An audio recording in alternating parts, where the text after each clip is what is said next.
आपल्या सर्वांचं पुन्हा एकदा स्वागत आहे। देशाचे आकडे काय सांगतात तर देशाचं चित्र असं आहे 265 एनडीए आणि 254 इंडिया आघाडी। जसं कट्टुकट चित्र 50-50चं चित्र महाराष्ट्रात पाहायला मिळतंय तेच चित्र देशामध्ये सुद्धा आहे। देशात कोण पुढे जाईल, एनडीए पुढे जाणार आहे का इंडिया आघाडी एनडीए पेक्षा वरचढ ठरणार, हे आत्ता तरी सांगणं खूप कठीण बनलेलं आहे। कारण देशाची गणितं क्षणोक्षणी बदलतात। महाराष्ट्रामध्ये खास करून विदर्भामध्ये महायुतीला बरेच मोठे धक्के बसतात। कारण अमरावतीची नवनीत राणांची जागा असो, सुधीर मुनगंटीवारांची चंद्रपूरची जागा असो, या दोनही जागांवरती पिछाडी आहे। विदर्भ भाजपसाठी खूप महत्त्वाचा, खूप प्रेशियस असा सगळा मतदारसंघ, कारण इथूनच भाजपचे दिग्गज नेते राज्याचं नेतृत्व करतात। राज्यामध्ये कुणाची आघाडी कुणाची पिछाडी, पालघरमध्ये काय होतंय, भारती कांबडी महाविकास आघाडीच्या उमेदवार पिछाडीवरती आहेत, हेमंत सावरा आघाडीवरती आहेत, युतीचे उमेदवार आहेत। कल्याणमध्ये श्रीकांत शिंदेंनी आपली आघाडी पहिल्यापासून कायम ठेवलेली आहे। ठाण्यामध्ये नरेश मस्किनची आघाडी म्हणजे महायुतीची आघाडी आहे।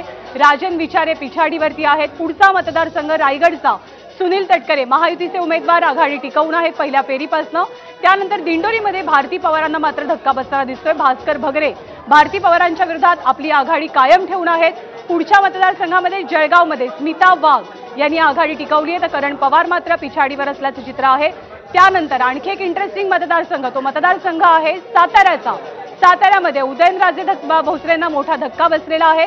शशिकांत शिंदेंची इथे आघाडी पाहायला मिळते। शिरूरमध्ये अमोल कोल्हेंनी सेलिब्रेशनलाही सुरुवात केली आहे। शिवाजीराव आढळराव पाटील हे पिछाडीवर आहेत, अमोल कोल्हे पुढे आहेत। वर्ध्यामध्ये अमर काळे यांनी आपली आघाडी टिकवलेली आहे, तर कोल्हापूरमधनं छत्रपती शाहू महाराज यांची आघाडी पाहायला मिळते। रावेरमध्ये रक्षा खडसेंची आघाडी, श्रीराम पाटलांची पिछाडी।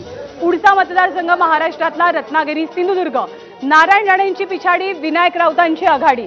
रत्नागिरीची गणितं बदललेली आहेत। नाशिकमध्ये पहिल्या फेरीपासून महाविकास आघाडीचे राजाभाऊ वाजे आपली आघाडी टिकवून आहेत, तर बारामतीत काय होतंय, सुप्रिया सुळेंकडे सध्या 19,000ची लीड आहे आणि सुनेत्रा पवार मात्र पिछाडीवर आहे। पुण्यामध्ये मुरलीधर मोहोळांची आघाडी, रवींद्र धंगेकरांची पिछाडी।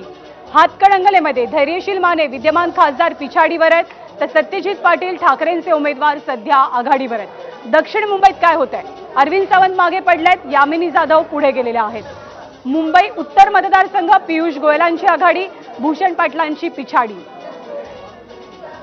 मुंबई उत्तर पश्चिम मतदारसंघामध्ये अमोल कीर्तीकर पिछाडीवर गेलेत, तर रवींद्र वायकरांनी आता आघाडी घेतलेली आहे। या पुढचा मतदारसंघ मुंबईमधला, ज्या मतदारसंघामध्ये लीड करतायत सध्या संजय दिना पाटील, तर मिहीर कोटेच्या भाजपचे उमेदवार पिछाडीवरती आहेत। मुंबई उत्तर मध्य उज्ज्वल निकमांनी आघाडी कायम ठेवली आहे, वर्षा गायकवाड मात्र पिछाडीवरती आहेत।